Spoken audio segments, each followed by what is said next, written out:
Hi, and welcome to Tennis Volley Talk by Brian Danielson. Welcome to this episode tonight.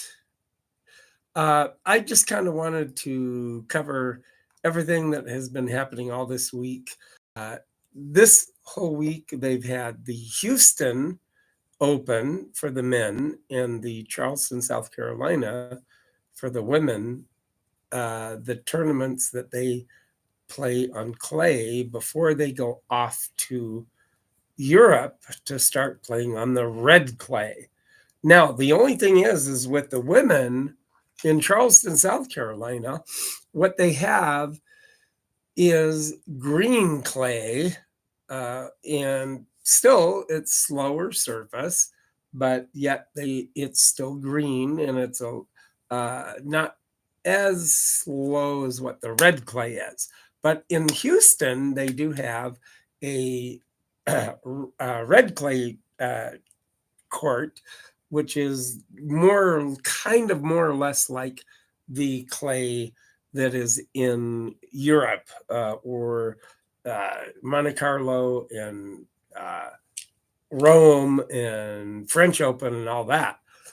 So with this is kind of the start of the clay court season, going over to Europe for the French Open, that will be played in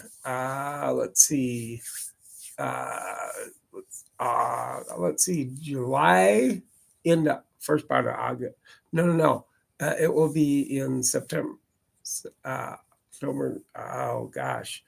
It will be somewhere but June, last part of June into July, and then right after that, a couple of weeks after that, it'll be going into the grass court, Wimbledon. So with that, what I kind of wanted to cover today is actually the Houston Open tennis, which actually had an All-American final in it.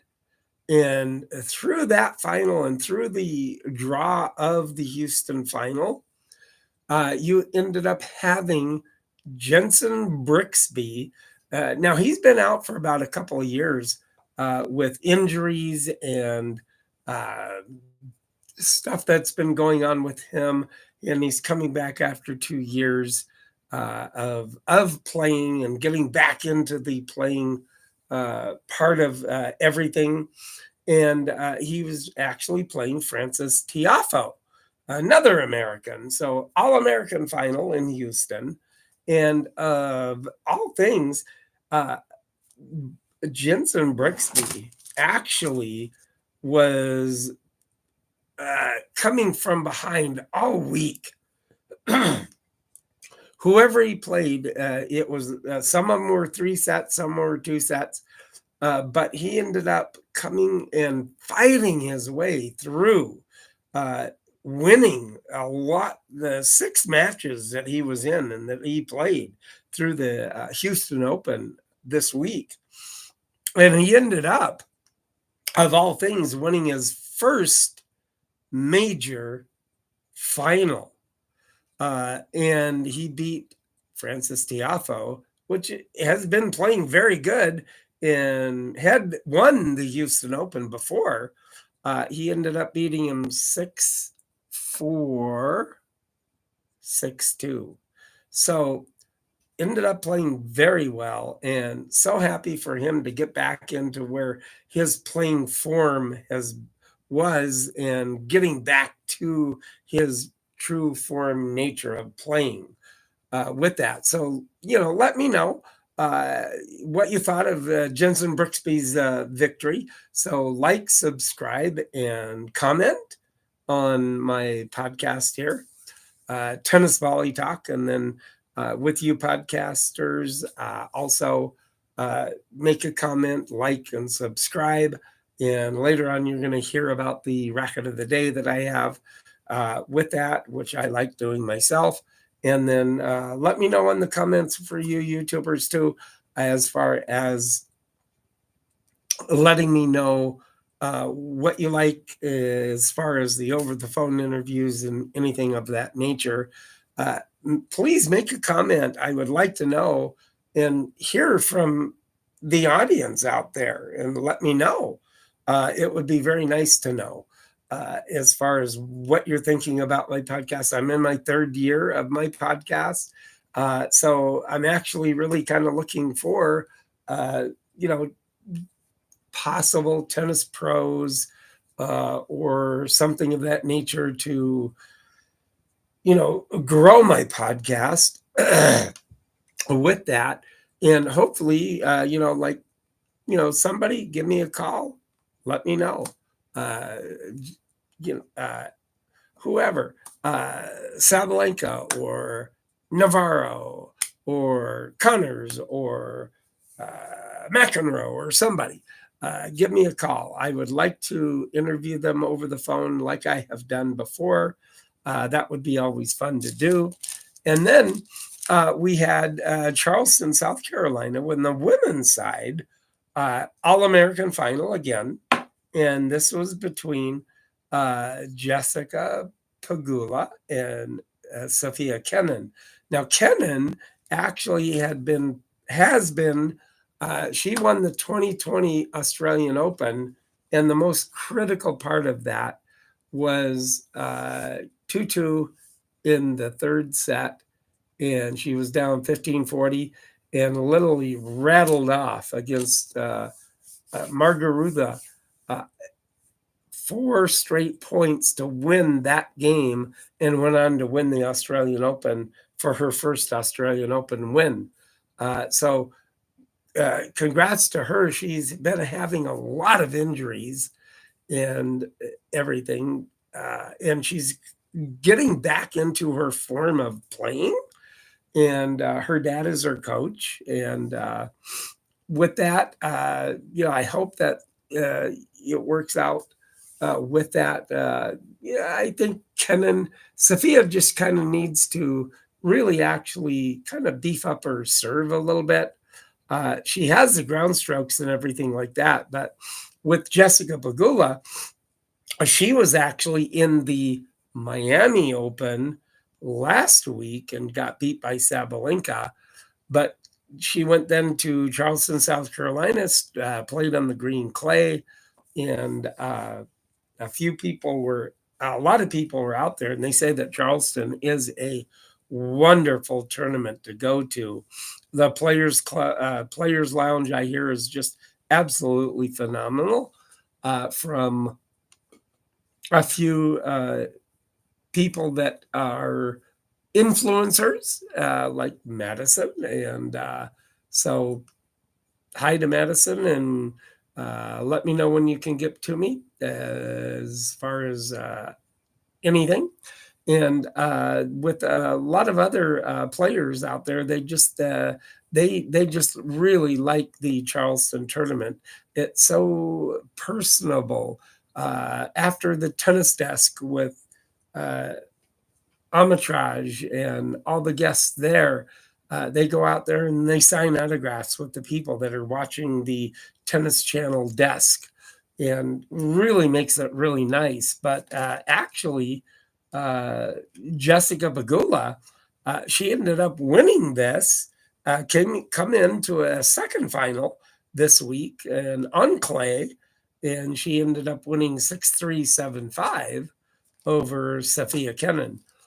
So yeah, she was really playing very good and well-rounded tennis, and so hopefully she might get up to, and she's on the top 10.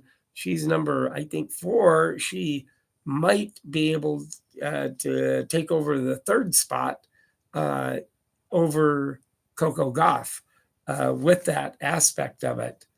Now, with that, leading up into the French Open.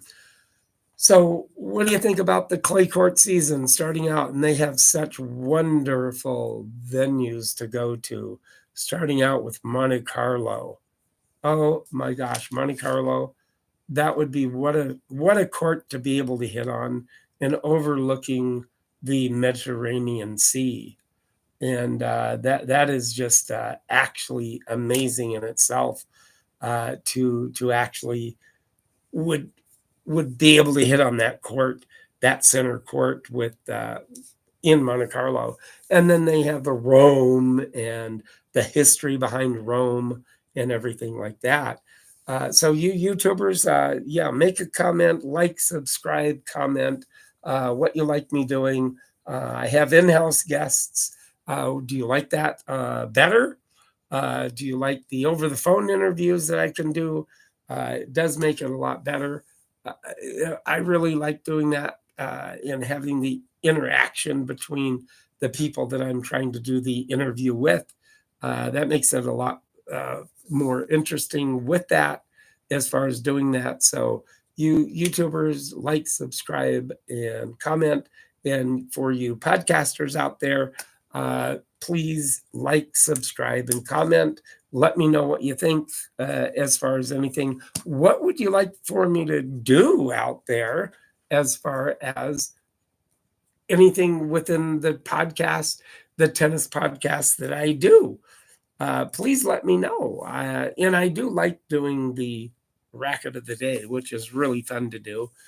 You get to learn a little bit of history behind everything behind the racket of the day.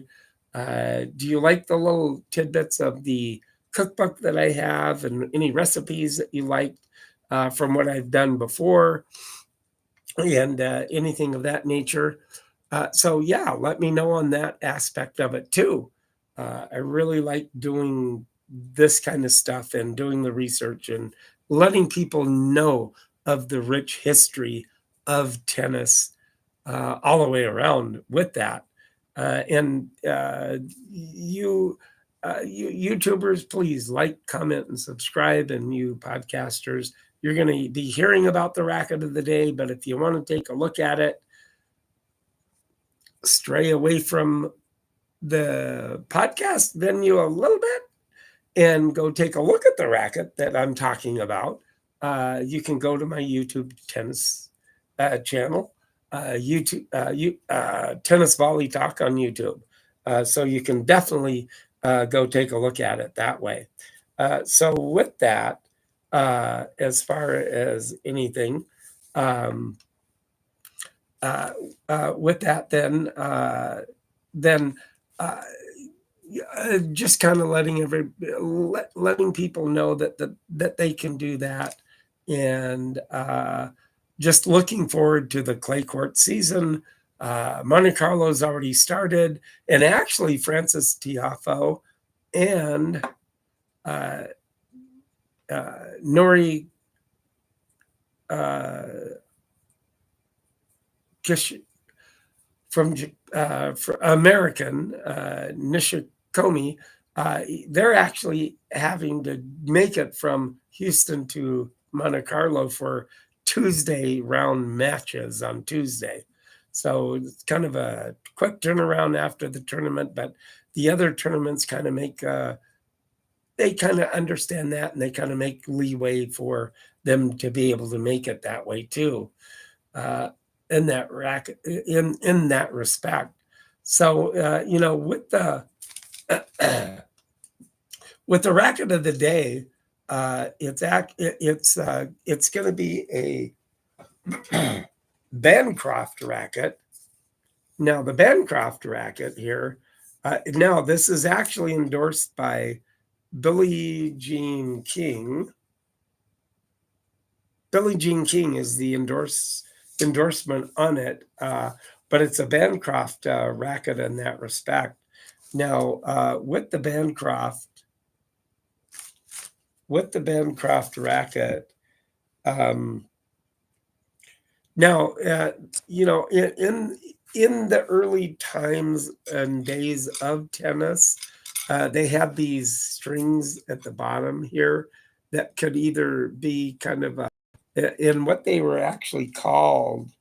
They were at the racket. They're also known as smooth and rough edges. That's a rough edge there, and that's And with that, they're called smooth knots, is what they were called. In also,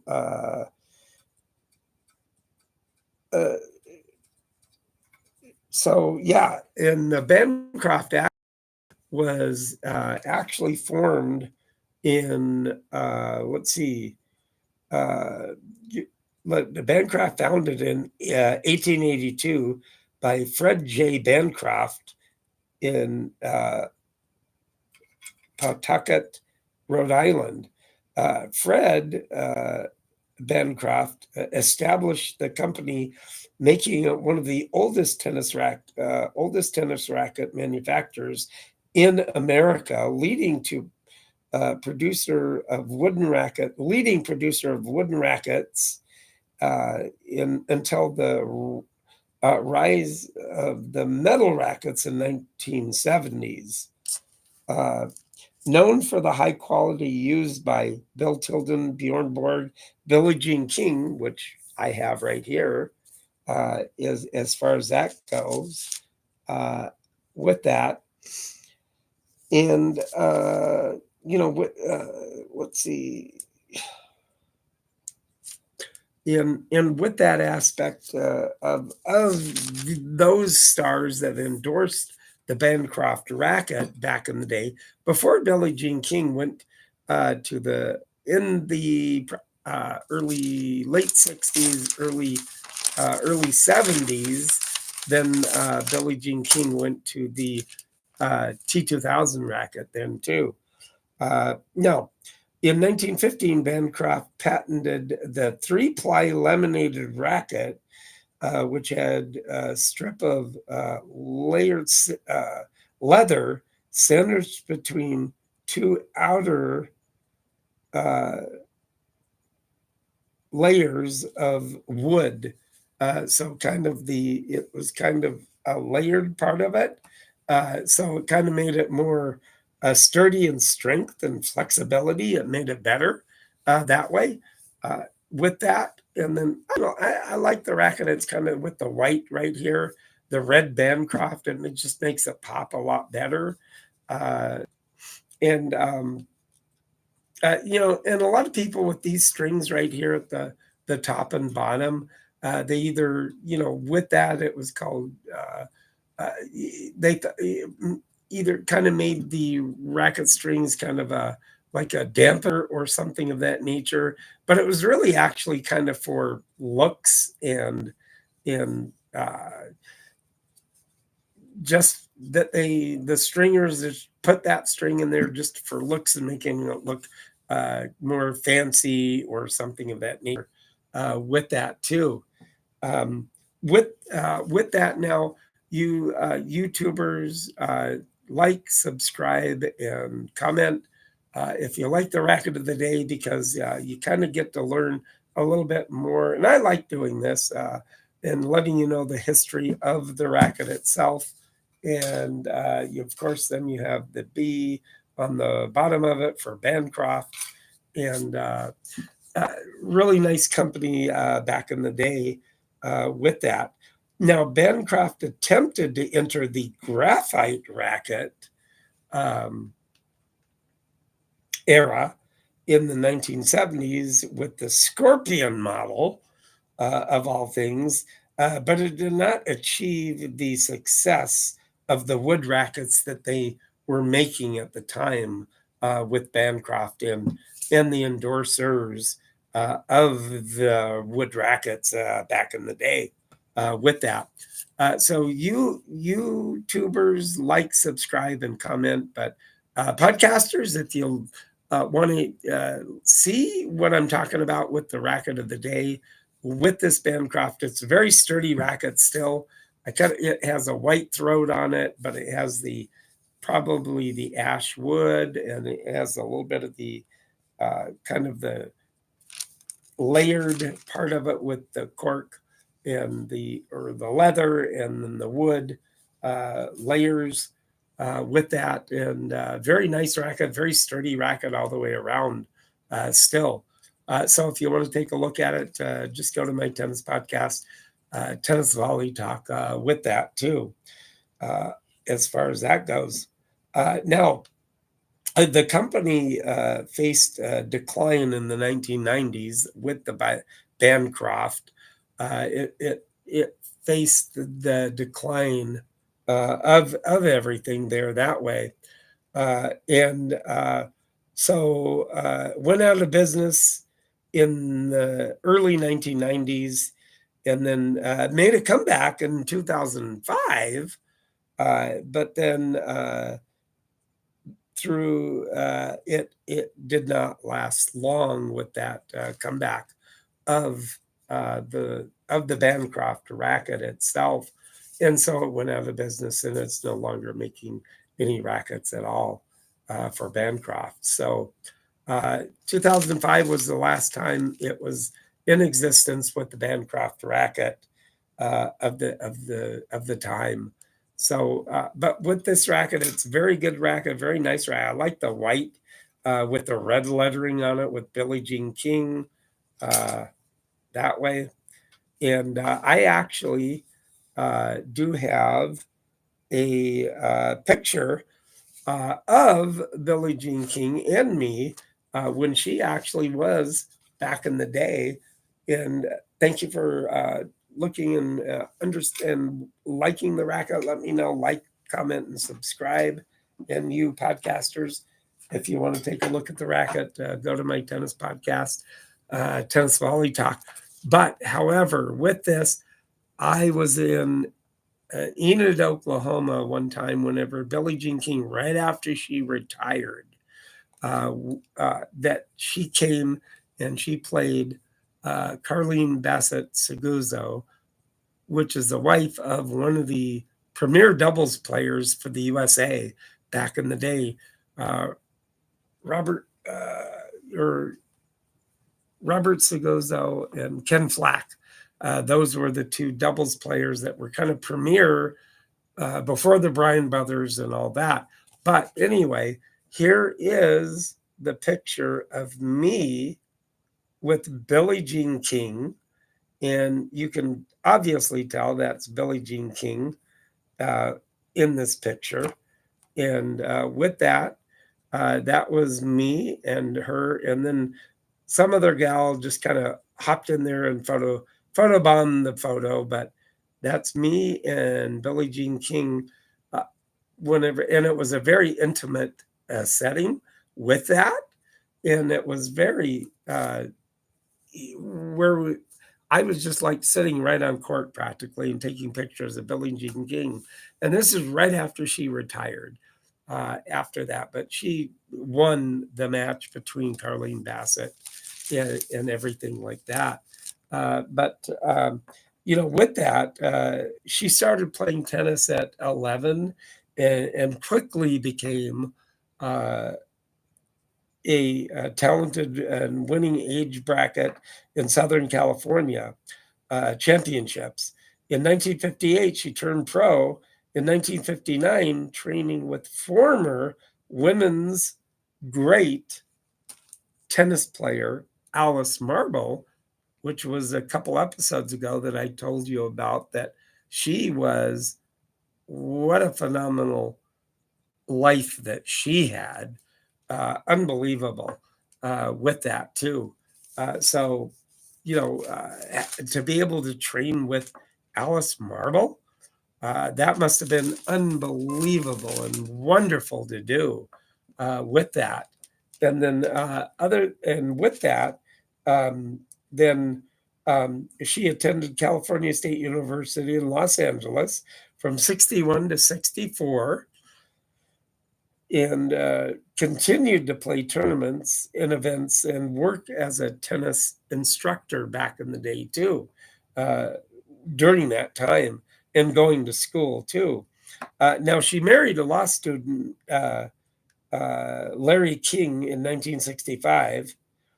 And then she won first major in 1967 and 68. Made number one ranking in 66. She held for 6 of 10 years, 1966 to 1975.